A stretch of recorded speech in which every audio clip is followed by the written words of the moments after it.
You're listening to the Autism Weekly podcast. Each week, we share community voices and bring light to stories that increase awareness, acceptance, equity, access, and inclusion. If you haven't already, subscribe to join the Autism Weekly family. I'm your host, Jeff Skibitsky. This week, we are joined by Judith Ursitti, who is the Vice President of Government Affairs for CASP, the Council of Autism Service Providers. Formerly a CPA, Judith transitioned into autism advocacy when her son Jack was diagnosed at age 2. With over a decade of experience, she's been a driving force behind autism-related legislation in numerous states. Judith's accolades include the Margaret Bauman MD Award and the Autism Advocacy in Action Award. Today, we'll discuss profound autism, advocacy, and treatment considerations, spotlighting the impactful work at the Autism Science Foundation. Judith, welcome to the podcast. Thank you, Jeff. I so appreciate this opportunity to talk about the work of Profound Autism Alliance and CASP and things that are going to make life better for people on the spectrum, hopefully, and their families. Absolutely. And the providers who serve them. Well, I mean, obviously, is that you got into the field of advocacy through your son, but what sparked the passion around the Profound Autism and the Profound Autism Alliance? What drove you down that path?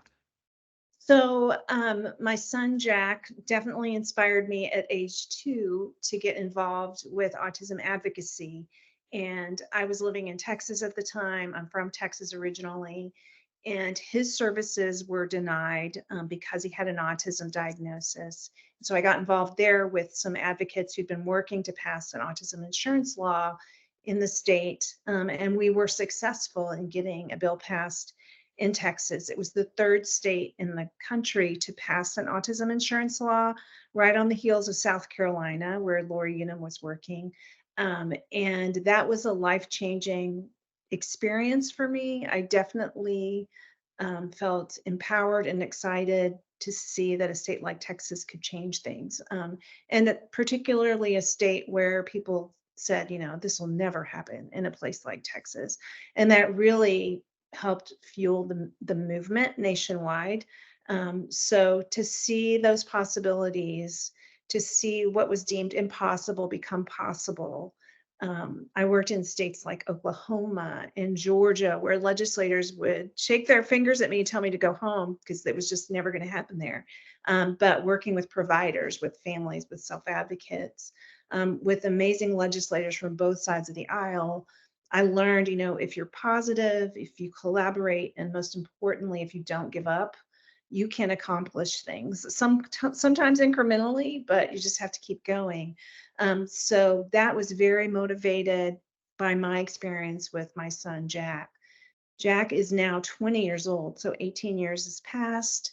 And he definitely falls into what's known as the profound autism category. What profound autism means, a lot of people kind of struggle with what it even is, and people start talking about IQ or adaptive skills or all these different criteria. It's really for autistic people who always have and who always will need 24/7 care, 24/7 support. So I always use the cup of sugar analogy, like I cannot leave my house and go next door to borrow a cup of sugar from my wonderful neighbor and leave Jack home alone. Even at 20 years old, even, you know, he's super funny, even though he has a great sense of direction and he is a great runner, he has many strengths, he definitely engages in dangerous behaviors. That means he needs 24/7 care. He always has, and he always will. So if that describes an autistic person that you know, whether they're a child or an adult, that's what profound autism means. And so living in that reality, particularly over the last few years as Jack's gotten older, he really has had some very challenging behaviors. To be candid, one of the worst things he started doing was biting his tongue. And so he damaged his tongue so greatly, he was struggling to eat. He lost 20 pounds. And these are the sorts of situations that are occurring a lot in the shadows with people who have profound autism. Providers are just, I mean, for lack of a better term, they're just freaked out. Like they aren't empowered to know how to serve this population. And it's not just behavioral providers, it's also medical professionals. We have been into the ER, we've been to GI, we've been to psychiatry, we've been through all the specialties, and there was very little help to be found. So I was looking around, and what I saw was a lot of toxicity, a lot of people fighting about terminology, a lot of people fighting about who had it worse in the autism space. And I didn't see a lot of the progress that we saw, like, for example, with the insurance movement. So I sort of took what I learned from that, and thought, I want to implement that in the profound space. And so that's why we started Profound Autism Alliance. We're engaged in positive advocacy, progress, collaboration, and we're focusing on people with profound autism, not to take away from anyone else on the spectrum who also needs and deserves support, but to add to the conversation. So we founded it. My family started it as a private foundation this last year. It's in the process of becoming a public charity. It's a 501c3. And we've hit the ground running with advocacy and with research that we're funding right up front, and a conference that's coming up too. So lots going on. Oh, wow. I mean, I love the perspective of that, though. It's the Yeah. idea is that, autism has always been seen on a spectrum, but Mhm. autism advocacy is on a spectrum as well. Is Yes. that there's so many pieces to it. And we did such a good job of advocating for early intervention a long time ago, Yep. and Yep. movement was made.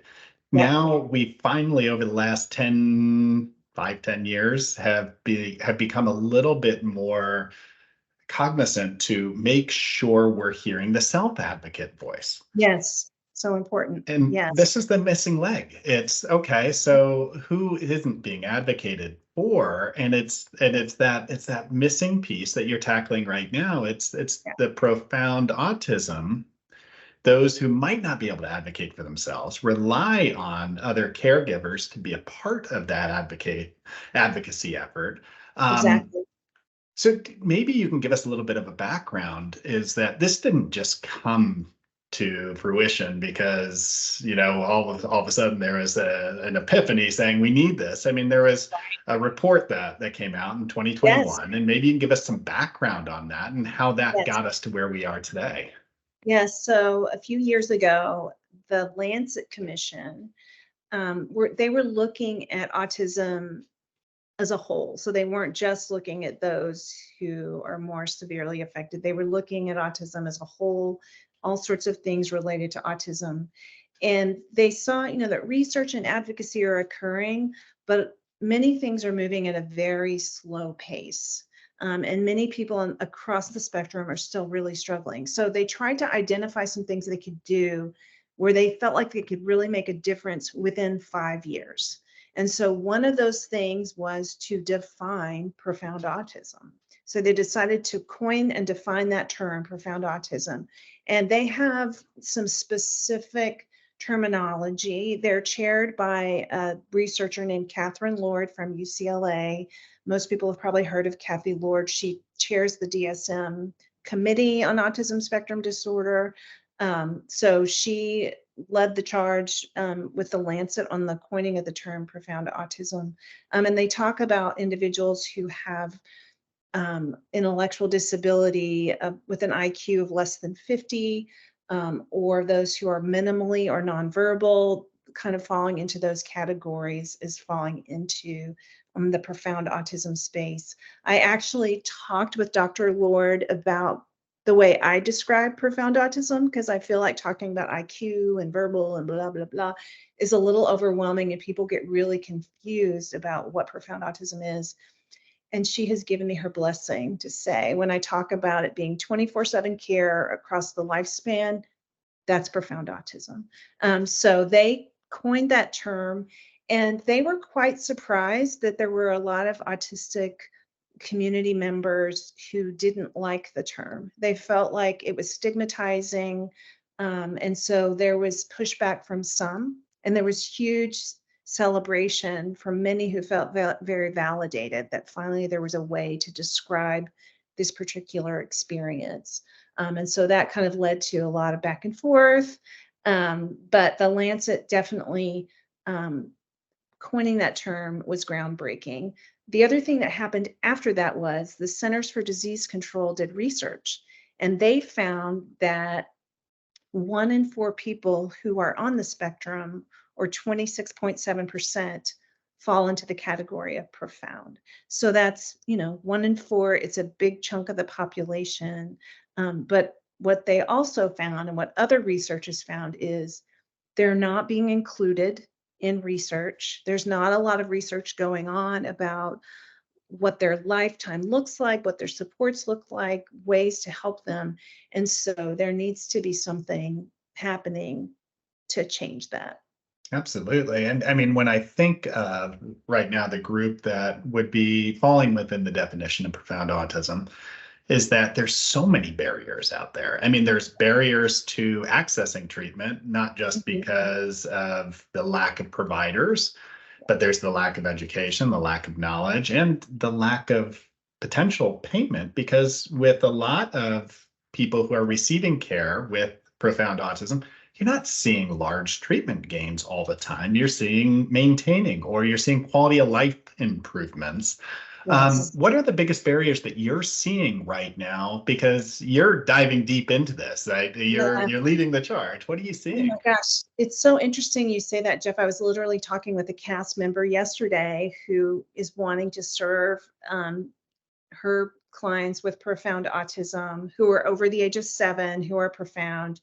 And the health plan has just, I won't name the plan, but they've just come out and said, no, we don't do that. Absolutely not. They're falling in the too bad category. And so she and I had a conversation about that. First of all, the practice guidelines for applied behavior analysis right now are going through a revision. It's almost finished, the 3rd edition.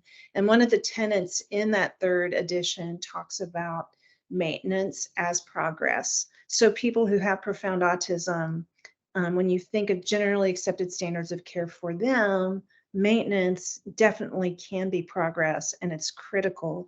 So ensuring that that is recognized in states so that they're required to follow generally accepted standards of care on the federal level with the Autism Care Demonstration and with mental health parity, all those legislative tenets is so important, and that can really make a difference. I'm bouncing around a little bit, but another conversation that's been occurring is around CPT codes. There are a couple of codes that are meant to serve people with really severe challenging behaviors, but a lot of providers will tell you it's just next to impossible to use them. We've been talking about trying to use modifiers or create modifiers that can really empower and validate treatment for those with profound autism. So those are real conversations that are occurring right now to try to specifically focus on what's needed for this population. It's really exciting. It sounds exciting, and it's not. I mean, it's not necessarily a unique process for the medical world. Is that they've Right. had to add these qualifiers for complexity of care for a variety of different conditions. Yeah, Why would autism be, excluded from that? And that's right. when you think about some of these things, is that they're artificial barriers that are set up that keep providers from actually engaging in the Mhm. practice where it's needed. Is that one of the issues that you're running into? Is that you mentioned a lack of research, which obviously there is, but Yeah, because there aren't enough people invested in the that's right. care. And it's a very difficult population to include in research, right? So when you think about clinical research, so, if you're sitting down watching Lester Holt on NBC News and he pops up and says, a new study on autism reports blah, blah, blah, fill in the blank. And if it's a study that included autistic participants, those are autistic participants who could very likely provide consent, who could fill out a survey, could, participate in different things they might need to do as part of the research. And so research has indicated that that sort of research it used to be more inclusive of people who had what was known more as classic autism. With the expansion of the spectrum, now it's all scooted over, excuse me, to those who can participate. Researchers, it's easier for them and there's more incentive for them to include people in their research who can provide consent, who can participate in different trials. And those people are important, but their experiences are so different from people who have profound autism, who also, in order to have meaningful research that really applies to them, need to be included. So we've got to be innovative and figure out how to do that. And one way to do it is to require research that's funded through the National Institutes of Health, for example, to talk about who's included in their study. Like, do they have profound autism? They have to provide other information related to, gender, race, things like that. So it would just be another box to check. But if we could start better tracking that, that's one step forward. And again, it's also, it supports the argument or the position that profound autism is a needed term. It's a term that provides clarity. It's not about taking away, we still want research for everybody, but we definitely need to have research. So thinking about it from my selfish mom perspective, I need research for the tongue biters of the world. They're out there. We need to figure like what behavioral interventions can help them, what psychopharmacological interventions can help them, what needs to happen in that space. And right now, nothing is happening in that space, or very little is. One thing that's very exciting is the International Society for Autism Research, INSAR. I have gone to INSAR the last couple of years. I think science is really boring. I'm not into it. I never have liked it, but I've been to INSAR the last couple of years. I did go with my daughter, who's like a neuroscience major, so that helped, if she could explain things to me.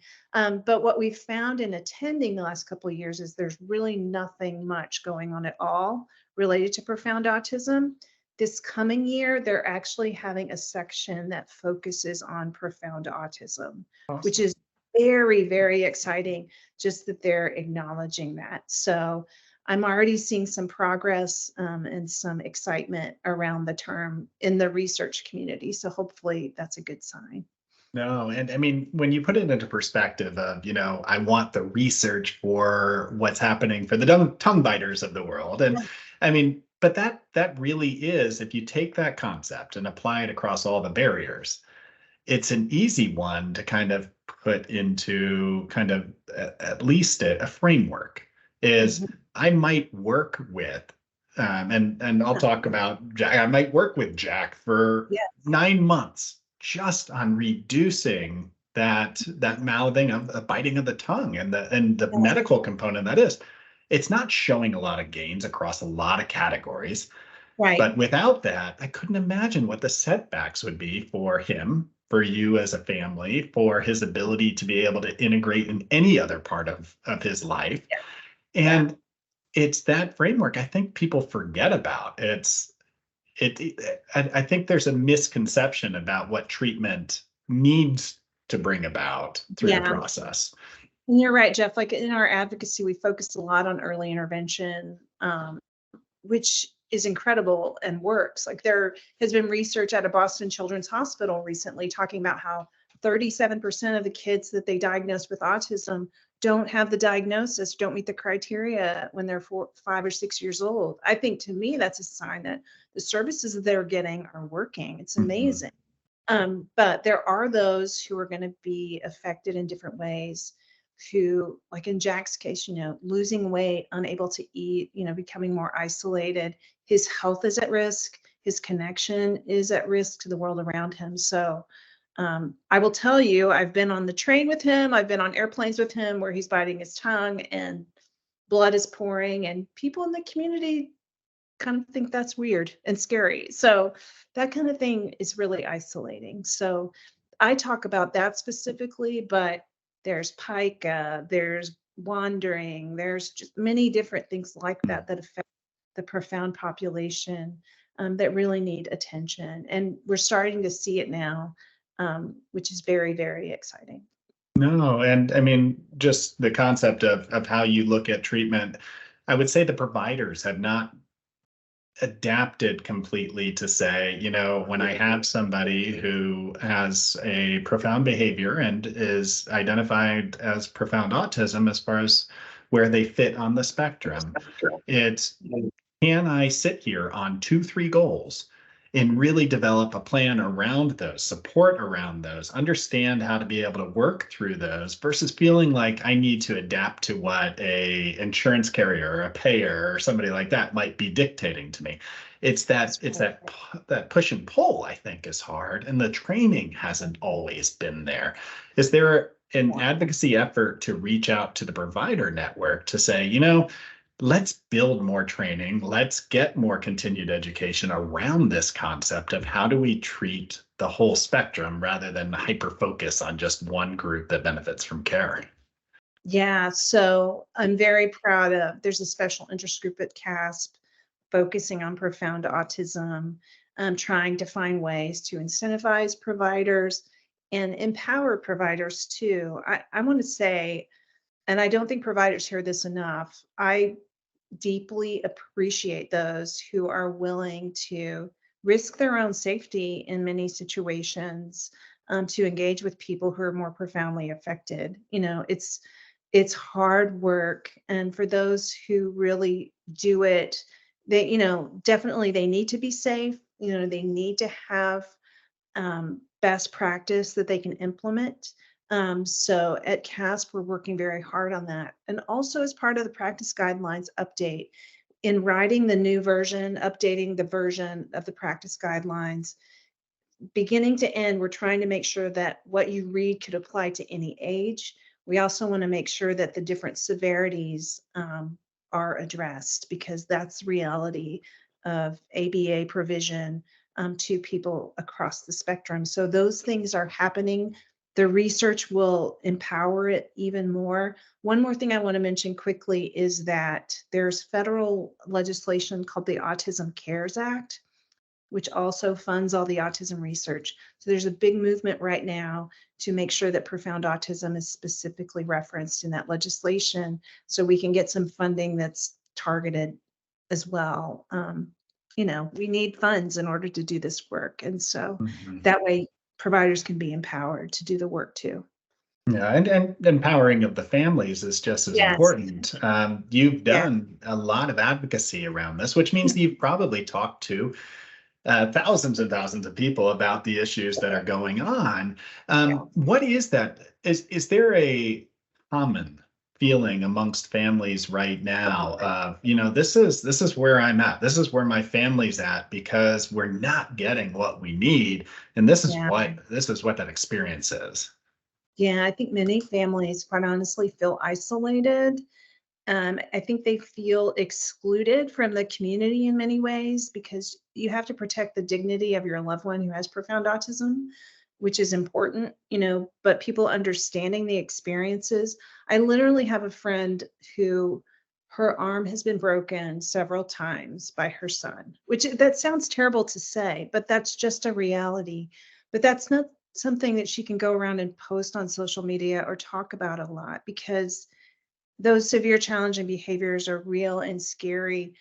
But she's a human being. Her experience matters. Her son's a human being. His experience matters. These people are living in isolation, disconnected, with nowhere to go. So again, that's part of the reason we started Profound Autism Alliance. We have a top secret private group called Caregivers Connected, that's only for caregivers. There's no providers. There's no one else in the group except for caregivers of people with profound autism. And that's where we share. We have hundreds of members already. People ask for advice, help each other out. And it's a place where people can go to feel understood. And that the idea of isolation it's powerful. I mean, to be in a situation where day in, day out, you're experiencing struggles that nobody really identifies with or has the ability to process because they haven't experienced it. It makes you feel that pain even more so. Is what's the public awareness perspective to this? Are you out there trying to help others realize that, this is the experience of a lot of people, and we have to take that into consideration when we're developing policy? Absolutely. So I've been going to Capitol Hill to talk about profound autism, meeting with legislators. And then we've been messaging on Profound Autism Alliance a lot about what the definition is, what the statistics look like, helping people just generally understand that 1 in 4 on the autism spectrum fall into that profound category. Something else that I think is super important is to really talk about how using the word profound or talking about intellectual disability, being minimally verbal, those things should not be stigmatizing. They're a different form of neurodivergence. They are. And so at some point, people decided there should be shame attached to that or stigma. We don't see it that way. We just see it as another form of neurodivergence that needs to be met where it is, supported, helped. And so that's the messaging that we're trying to just reiterate. We don't want to spend time fighting with people about who's more important. We want everybody to do well.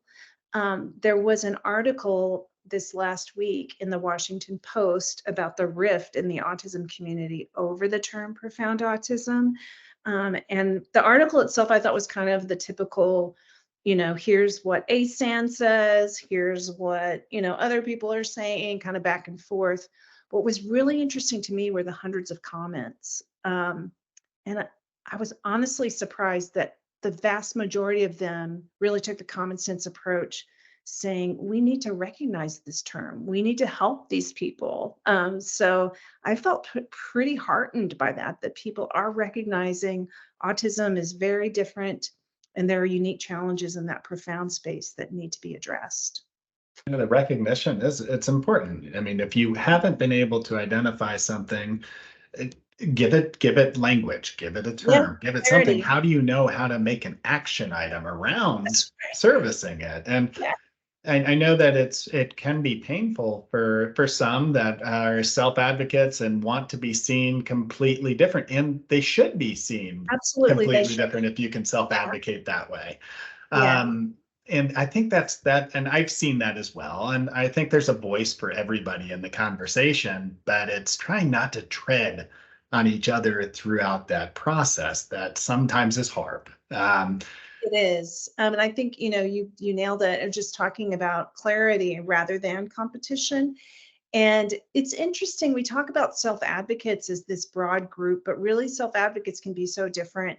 I hear from self-advocates who strongly support what we're doing, who repost things that we're posting. And then there's some self-advocates who really loathe what we're doing. Like, that's normal. There's some parents who really don't like the term profound. They think it stigmatizes their kids. So there are different feelings about it, and that's all okay. But like you were saying, I think the clarity is so important so we can get targeted research, targeted results, and empower medical, behavioral, all sorts of providers, parents, families, the community to help people who have profound autism. Does that lead toward the future goals of what you're looking to be able to do? And you mentioned the medical side, but there's got to be more collaboration, more coordination of care, more education across the medical practitioners, because a lot of people with profound autism, unfortunately, do have more medical needs, and without coordination, it makes it nearly impossible. I mean, where's that driving you right now? So one of the first projects that we're funding just started in September at Profound Autism Alliance. And we're funding a program where we're going to be training neurologists and psychiatrists across the country to work with people with profound autism. It's going to be done working with Kristen Soul, who she chairs the American Academy of Pediatrics Autism Subcommittee, and Matt Siegel, who's a psychiatrist who really specializes in severe challenge and behavior. And they're going to be working with a hub team that includes behavior analysts and other provider types. And they're going to have meetings twice a month to discuss cases. And so neurologists, psychiatrists can join these meetings to learn about what to do when you have a tongue biter come to you or whatever the particular case might be. But it's all about dissemination of information outside of Los Angeles and Boston and New York, into all parts of the country. Because one of the biggest issues we hear right now are people and providers just having no place to turn. So there's emergency room boarding, there's wait lists forever at the neurobehavioral units. There's only a handful of those. And even in those situations, after people leave neurobehavioral placements, what's the step down look like? How are they doing? So we really need to have psychiatrists, neurologists understanding how to meet families in crisis like this. And that, of course, is only the beginning. Behavior analysts need training, and it's not just severe challenging behaviors. There's GI, there's all sorts of things, that go on. So, but that's one of the first projects that we're funding, and it's a 3-year project, and we're super excited about it. As you should be. I mean, it's complicated. There isn't an easy solution for all this, and there's a multitude of people that are involved in every step of that.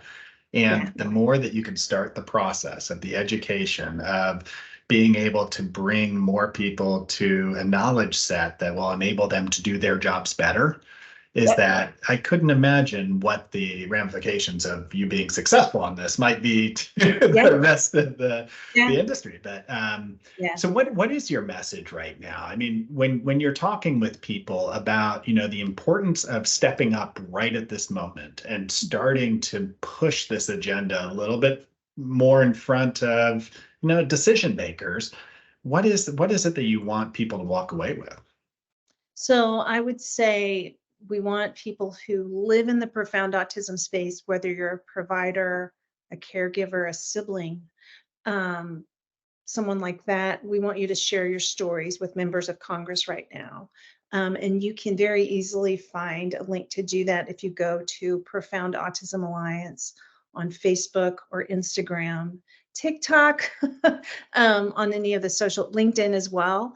We regularly share an action alert that's just recurring, that just shares that story with members of Congress. So then that way, when I go and meet with members of Congress, they will have heard from constituents about their experiences, and it really lays a powerful foundation. People in Congress aren't necessarily aware of the realities of their constituents, so that's a big thing. And then we also have a conference that's coming up April 5th in Boston.